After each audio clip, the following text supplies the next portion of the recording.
Good evening, everybody. I'm Israel Rios. I was a previous student government person here at CBC, and it's great to see such a great turnout for today's debate. I'd like to welcome everybody here today and just take a moment to thank the League of Women Voters for putting today's event on and all 12 of our candidates for agreeing to take part today. I'd also like to thank our sponsors, the Tri-City Herald, Richland City View TV, Pasco TV, Charter Communications, the League of Women Voters of Benton and Franklin counties, and CBC. I wish good luck to all of our candidates here today, and I especially hope that what they say resonates with you, the voters, so that we may all make an educated decision on who to vote for this primary season. Without further ado, I will welcome Marilyn Perkins up here to begin tonight's event.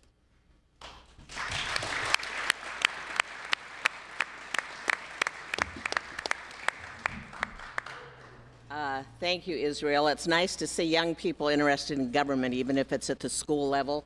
Hopefully they will be our leaders of tomorrow. If you haven't already turned off your cell phones, please do. Yes, candidates too. Welcome to tonight's forum featuring 12 primary candidates that are running to be our congressional representative from the 4th District in Washington State. I am Marilyn Perkins and a member of the League of Women Voters of Benton and Franklin counties, so we cover a large area geographically. Not quite as big as the 4th District, but it's big for us. We are part of this coalition and have worked together for several years. I want to especially thank Mike Charbonneau, who is in charge of filming this tonight so it can be shared with Yakima and as many other cable outlets in our district that we can get it to, and it will also be put on YouTube. I'd also like to thank Chris Savula with the Tri-City Herald and Kay Autumn, who is a league member that contacted all these 12 people several times and did a lot of work getting this organized. League is a nonpartisan political organization, and that means we neither support or oppose any candidate or any political party. We do study issues and lobby on issues that we feel strongly at the local, state, and national level. We have a table in the back. If any of you in here that are over 18 and a man or a woman and a U.S. citizen, you can be a member of our league. So there's a sign-up sheet if you're the least bit interested. We also have some, Leona is waving in the back, some material you can pick up. Because of the number of candidates, our format is going to be different than we usually use. We're going to bring the candidates up 4 at a time. They will make their opening statements. They will all answer 4 questions. We're going to start with the gentleman on my far right, who I will introduce in a minute. This order was determined by a random drawing as they came in. They chose the number that we've assigned them. The questions were already pre-assigned for each group of candidates, and they will draw a question. We have 6 questions per 4 candidates. I hope you're not getting confused. And they will take turns answering 1st, 2nd, 3rd, and 4th. And then we will switch and bring up the middle group of candidates and then the last group of candidates. When all the candidates have done their opening statements and answered their questions, then we will sort of start over and do all 12 closing statements. And so the candidates will have a chance to react or add to anything that they've heard here tonight that they might want to share some information about. And hopefully we'll be done close to 8 o'clock.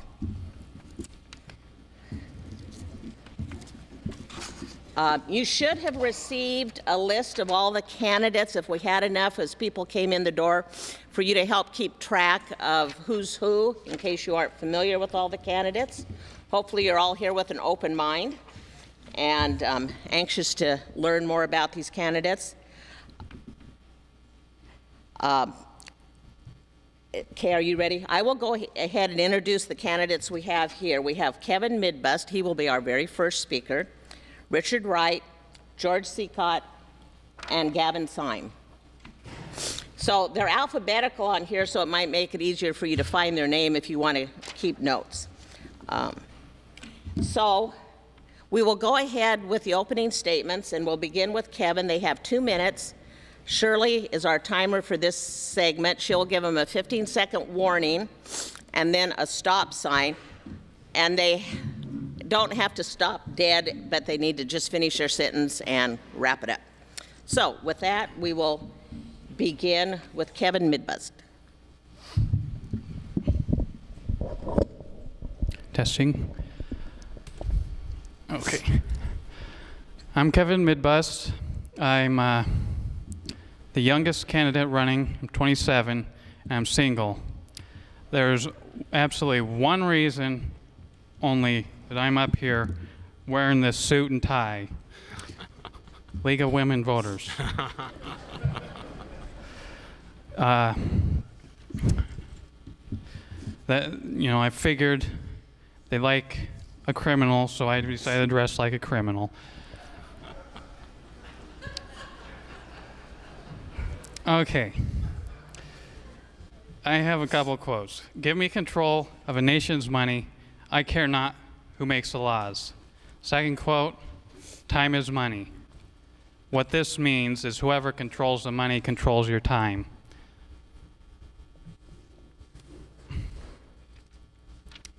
It means that whoever controls your money, whoever controls the money of a nation, it owns us.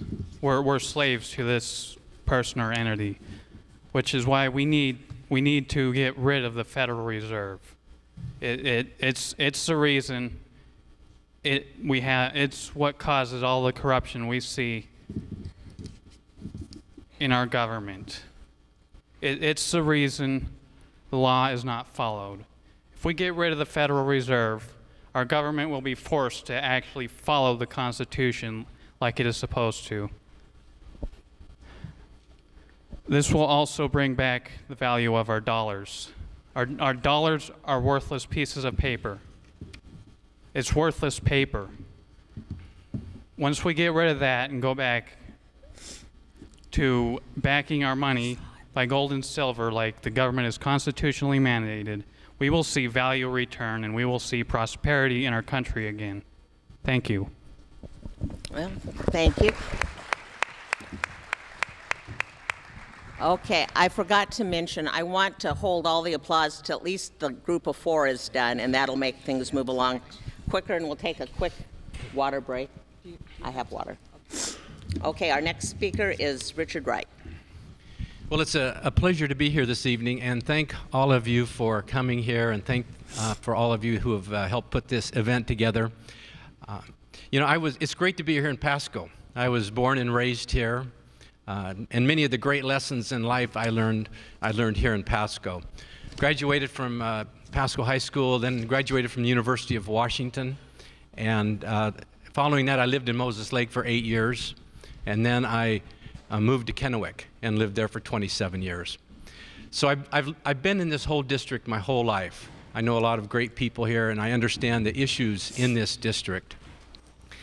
You know, as we decide who's going to be our next representative, I strongly feel we need a representative who will rise above the political bickering and the extreme bipartisanship we see in Congress these days. This is a type of bipartisanship that paralyzes our Congress. They're unable to pass a sensible immigration reform, and they're unable to pass a yearly budget. As an independent, I can be that type of congressman. We also need a congressman or a representative who does what's best for the people and not for the corporations, not for the big campaign donors or the special interests. You know, a lot of the legislation we see from Washington, D.C. really makes no sense because it's not written for us, the people. It's written for the big corporations or the special interest groups. So I can be that kind of a representative for you. Thank you. Thank you. Sorry, I didn't want to rain on your parade, but we will move on to George Cicotte.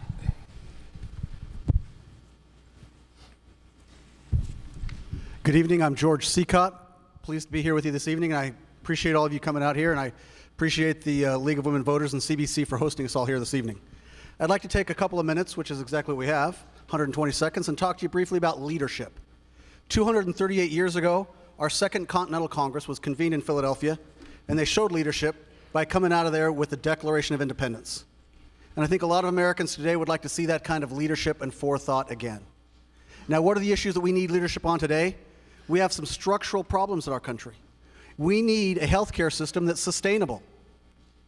We need a budget that balances. And we need our Constitution to be defended along with the God-given rights and responsibilities that it represents. Now, I've offered to the voters of the 4th District a demonstration of leadership, and I call it my contract with Eastern Washington.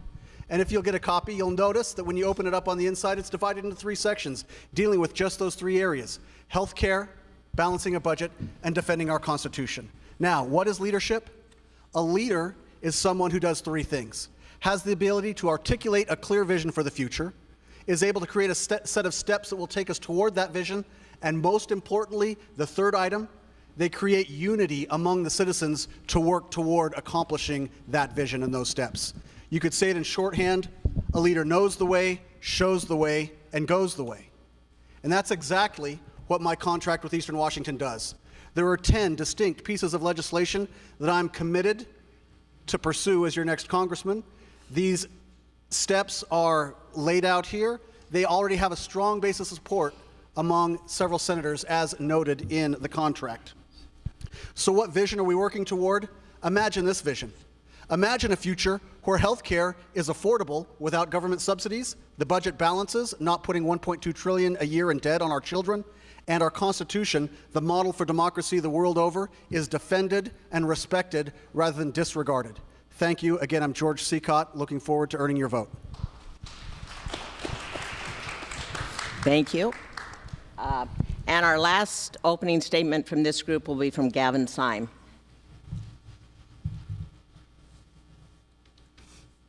Hey, thank you all for being here tonight. What a great group. My name is Gavin Seim. I am a small business owning father from Ephrata. And I'm running for Congress because America is losing its freedom and it's losing its jobs. I'm a constitutional Republican, and my only contract with you in the 4th District is this Constitution, which I will uphold 100%. Now, we have a lot of problems because we have a lawless Congress. We have tyranny rising in America, and we're in a situation where my children and your children are not going to be free if we do not do something about the problems we're facing in America. We need a real plan, and a real plan starts with 100% constitutional voting. It's time to repeal Obamacare, to get rid of the lawless agencies and legislation, to get the federal government out of the jobs, Americans, that it was never intended to be. We in this room are the sentinels, all of us, of liberty. The framers gave us a system whereby it is our duty to stand up for the liberty of our children and grandchildren. We need a real plan that continues into standing on principle. Liberty has no cooperation with tyranny. When good works with evil, the evil inevitably overcomes the good. And the result is what we see in America today. We need representatives who will represent us and who will stand on principle, standing beside us and standing toe-to-toe against tyranny.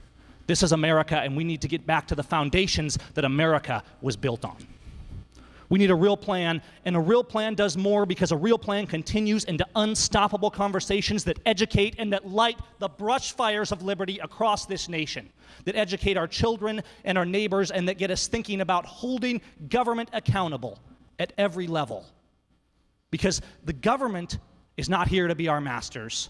We are the masters of government. And it's time we return to the principles that made this nation great. Because liberty is not the fringe, liberty is the foundation. My name is Gavin Seim, and I look forward to answering your questions tonight. Thank you.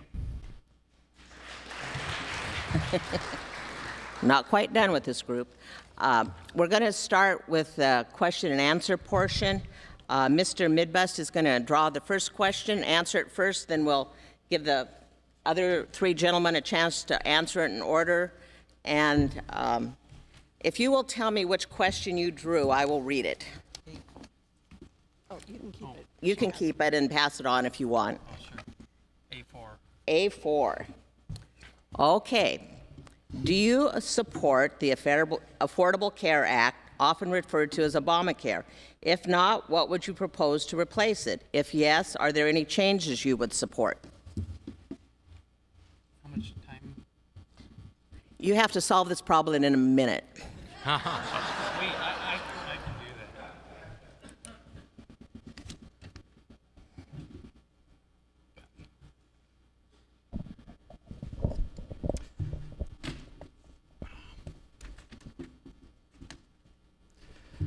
that. No, I don't support it.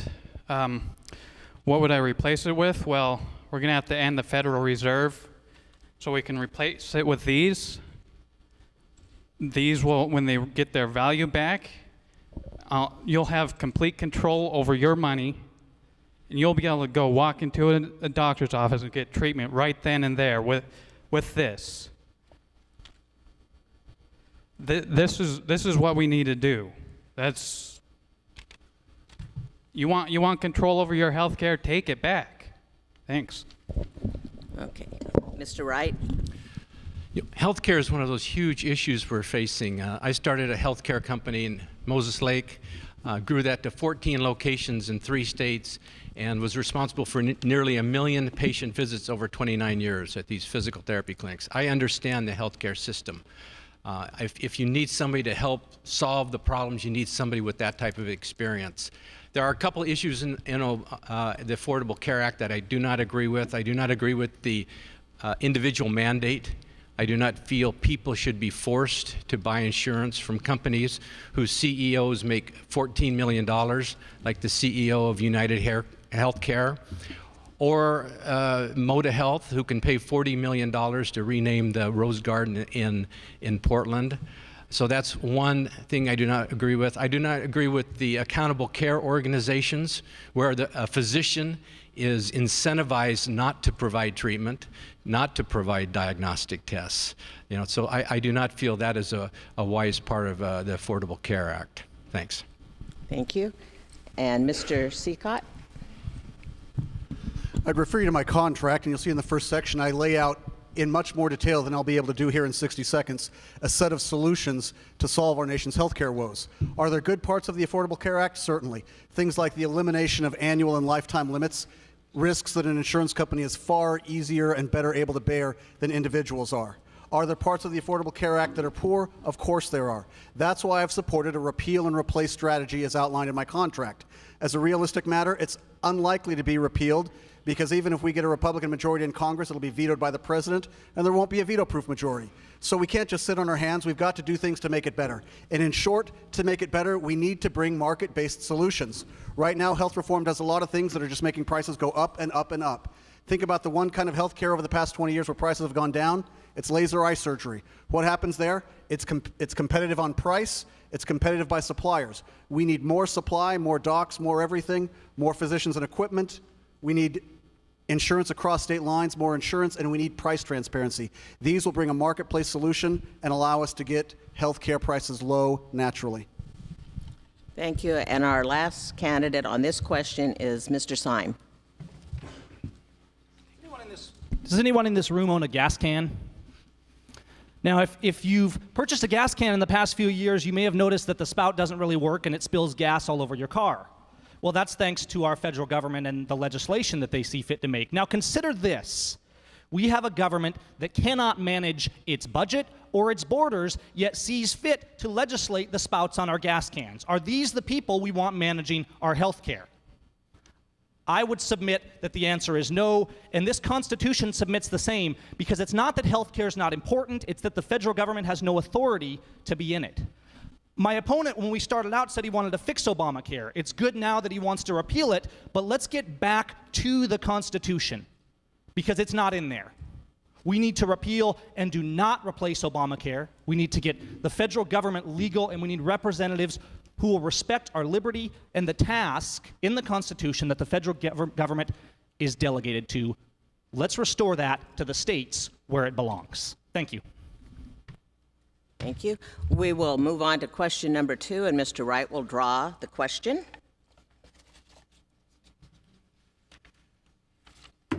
A6. A6. Immigration policy has a major impact in our area, especially as it relates to agriculture and a reliable labor supply. What changes would you support in immigration legislation, especially as it affects Eastern Washington? Well, first of all, I ran for this office in 2006. And you know what one of the big issues was in 2006? It was immigration. So, I'm sure there's a lot of people in Congress that are smart and can figure this out. But the big problem we're looking at is they can't work together and get things accomplished. If we don't get people in there that can help these parties work together, then we'll be 8 years down the road and we'll still be struggling to get a labor supply for our farmers and orchardists here in the 4th. And we've got an incredible 4th district from the Okanagan Valley, Yakima Valley, Columbia Basin, and they deserve a labor supply for their farms and orchards.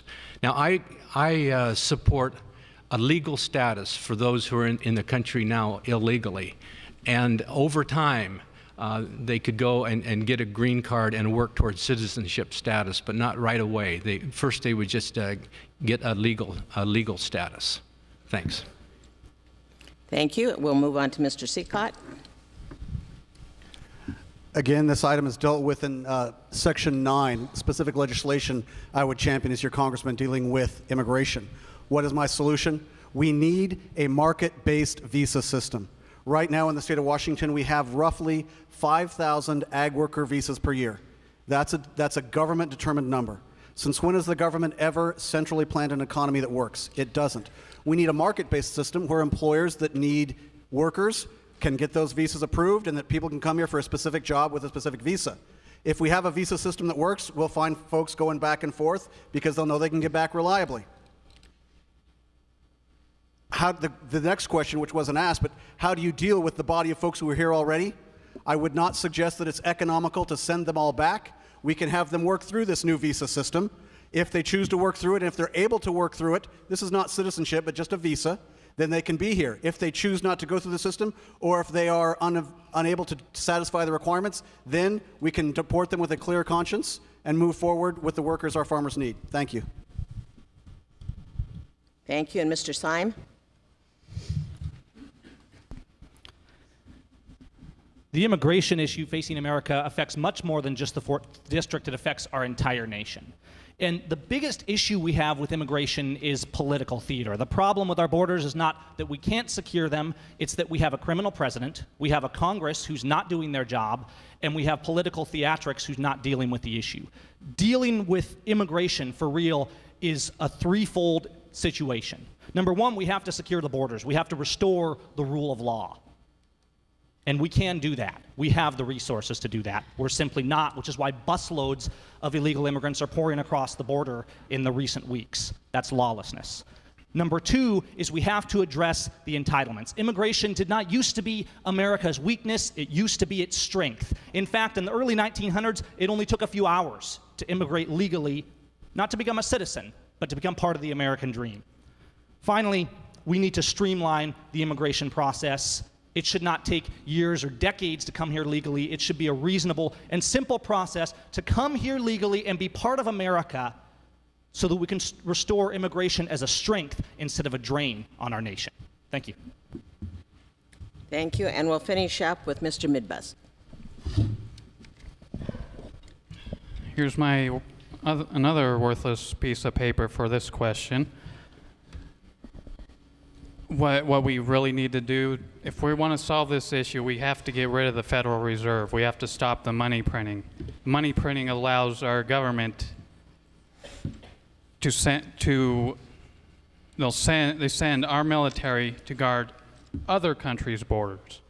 Our military should be guarding our borders. There's a very good reason for our military to be guarding our borders. It's to protect us. This is a free country. We should be, people that come in here should feel safe. Our military should be on our borders to keep what those people are fleeing from getting in here. That's what we need to do. It should be easier for people to get in our country. It should be really hard for people who want to commit violent acts, tyranny, those to get in here. We should be defending against that. Thanks. Okay, thank you. We'll move on to question number 3, and Mr. Cicotte. A1. Okay, good. Good question. And I might mention that the questions came from league members and staff and students at CBC submitted questions that we tried to get a broad range of questions. Would you support raising or eliminating the cap on wages subject to Social Security tax currently at $117,000 per year in order to augment the solvency of the Social Security system, or are there other strategies that you would support? Thank you. This is a great question, and if you've got a copy of my contract, it's dealt with in items of legislation number 5 and 6 on the list. No, I would not increase Social Security taxes as a first step to make the system more sustainable. I lay out in here what my system is, and here it is. Right now, anybody in this country born after 1960, your Social Security normal retirement age is age 67. I'm 46 right now. I'll be 47 next month. My proposal doesn't change an iota of anything for anyone who is already retired and who is within 20 years of retirement. That would be people 47 and older. For those 46 and younger, we need to work a little bit longer. And every person 46 and younger who I've shared this idea with says it makes sense. So for example, if you're born between 67 and 74, you retire, your age goes to 68. 75 to 80, 69. It works up like that until kids born today, they're going to be working until age 75. It's logical. We're all living longer, and it makes the system balanced. And every young person I've spoken to says, hey, I'd rather know the system will be there for me and know that I have to work a little bit longer. It gets us into balance. It allows everybody who has vested interest in retiring in 20 years to stay exactly where they are. Thank you. Okay. I recognize that it's hard to answer these questions in a minute, and I appreciate you speaking quickly. And we will move on to Mr. Seim. No, I would not. In fact, I will not support any new taxes on the federal level. We need less taxes, not more. The problem with us being unable to fund our Social Security, of course, needs to be addressed. We need to fulfill our obligations, but the way we need to do that is to get legal in government. You can't have a house. If your home is in foreclosure, you don't go out and buy a castle. And that's what's happening in the federal government. We spend and we spend and we spend. We have to start cutting the spending. We have to get responsible. New taxes are just a greater burden on an America whose economy is already failing, and it will not restore us. We have to restore the rule of law to Congress and get government serving the people again. Almost every agency that's being created on the federal level is purely unconstitutional. The EPA, there's a laundry list that I could go on and on and on. They're trampling on our liberty. They're draining our money. If we reduce the size of government, we can restore balance to the budget. Let's get the federal government doing what they're supposed to be doing. Okay. Thank you, and we'll move on to Mr. Midbust. I have another worthless piece of paper with the number 100 on it for this question. The only way we're going to solve this problem is to get rid of the money printing ability, getting rid of the Federal Reserve. Our dollars continue to lose their value because of its money printing. If we really want, what we'll find out is our dollars will all of a sudden get their value back. You'll be going, oh, I don't need Social Security. I have so much money. If we need to get the value of our dollars back, we need to actually back our money, our dollars with something so they hold value so we can afford the things we need and things we want. Thanks. Thank you, and we'll finish up with Mr. Wright. I started a company in 1982, and I decided I was going to grow this company without borrowing a dime.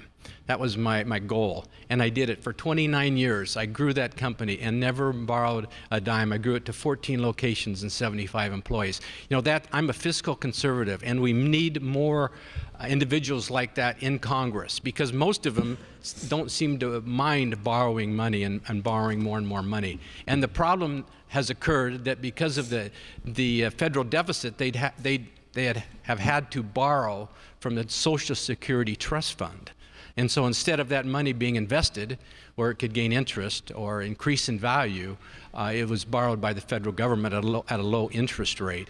And so it's difficult, it will become more difficult for the government to make those payments to Social Security recipients. It's not so much the program, but it's how the program is administered. And I would not support increasing the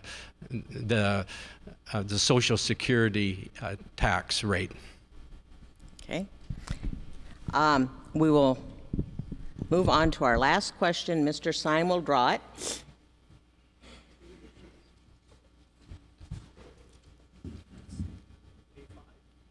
A5. Okay.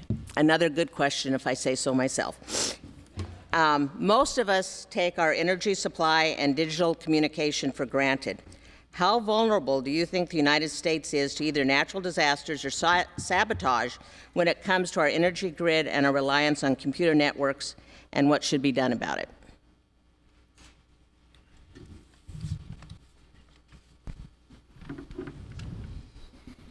You know, I've thought about this quite a bit because we have a lot of things that especially my generation has grown up with that we do take for granted and that we deal with every day, and that quite frankly a lot of people are not prepared to deal with if they go away. I think it is a concern, and I think it is a threat, but I think the larger issue is, of course, one of liberty. Because if people are self-reliant, if people are not looking to government to fix all their problems, but they're looking at themselves, they're looking to be the sentinels of liberty. If we keep governments local where they can be accountable, all of this comes back to the fact that we have giant governments, and we're not rearing our children and the next generation to be self-reliant and to keep government in line. We're raising a generation of people where government keeps us in line. And what that does is it makes us completely vulnerable to any sort of failure. We have to get back to the foundations. We have to get the federal government out of education. We have to start teaching values and principles and liberty so that when issues occur, God-fearing, self-reliant, freedom-loving Americans can address the issues head-on. Oh, thank you. Mr. Midbust. That was kind of a long question. Could I take a look at it again? Oh, sure. Can he see the question?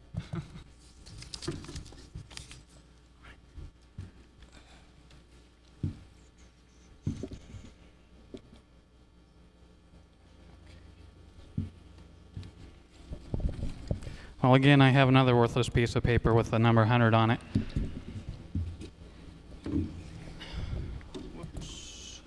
What happens when you end the Federal Reserve? Your money has value again. It means we have money to spend on new technologies to defend against things like this. It means we can have actual security on our borders to prevent terrorist acts from happening. It means we can afford to get back to inventing new technologies that can protect our power grid. We might come up with new ways to create energy. You know, the possibilities are really endless as far as what we can do once our money has value again. Thanks. Thank you. In case you're curious, the subjects that they did not address that they might have had to do with student debt and the war in Iraq. So we do have a wide variety of questions. So I would like to give these four candidates a round of applause. Oh, wait. No. Usually I always tell the candidates, now speak up if I forget you, and that's just what I did. So, Richard's spoken yet either. oh, sorry. I'm not trying to rush them along, honestly. So, and I do value what these two gentlemen have to say. Thank you. Well, I believe we're somewhat vulnerable to sabotage or a natural disaster. And I think one solution could probably be increased surveillance. But that is the last thing we need to have in this country is increased surveillance. Because the government, in many ways, tries to exploit our fears to the point where they want to take away our liberties, our freedom of speech, or our right to privacy.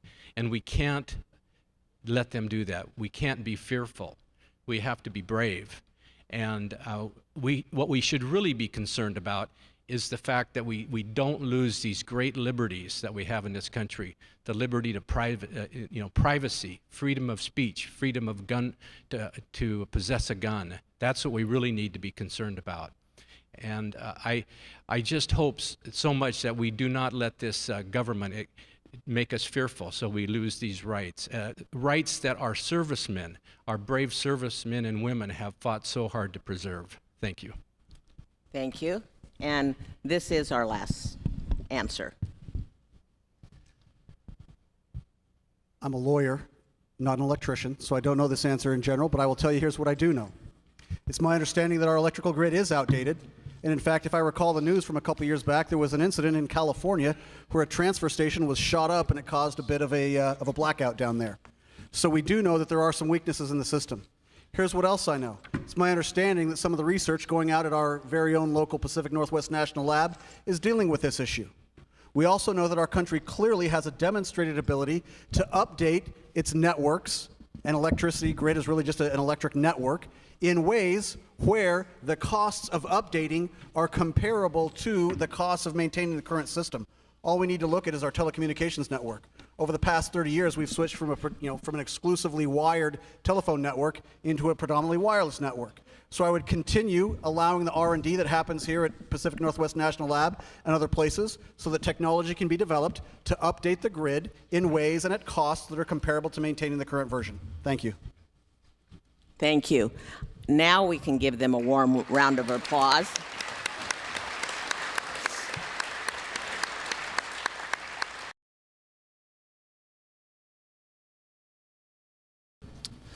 I'm Kevin Midbust, running as one of the candidates.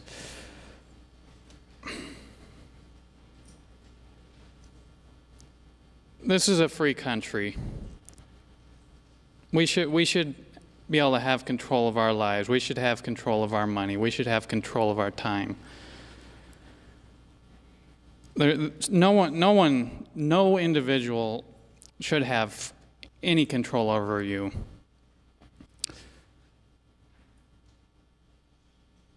Our dollars, they're not money. They don't store our time. They're a way to siphon your real money to give it to the people that run the Federal Reserve. They're the ones that continue to print more of this money. They can make this money out of thin air. It's what causes all the corruption. It's why we have an illegal government. If we really want to get back to the Constitution, we need to get rid of the Federal Reserve. And I can't do this alone. None of us can. I need everyone. I need all you out here to help me do this. Because if we don't end the Federal Reserve, we're not ever going to get control of our lives back. Thanks. My name is Richard Wright. I'm an independent candidate for Congress. And I think it's important when we try to decide who's going to represent us, it's important to look at the issues we're dealing with and see who can help us solve those issues. One issue, of course, we all know about is extreme bipartisanship. For me, it won't be what's best for the Democratic Party or what's best for the Republican Party, but what is best for the American people. Another huge issue we're dealing with is health care. And I've had 32 years of a very valuable experience in the healthcare arena. And I want to talk about Medicare for a minute. Medicare historically has been a very good insurance system for our elderly and our disabled.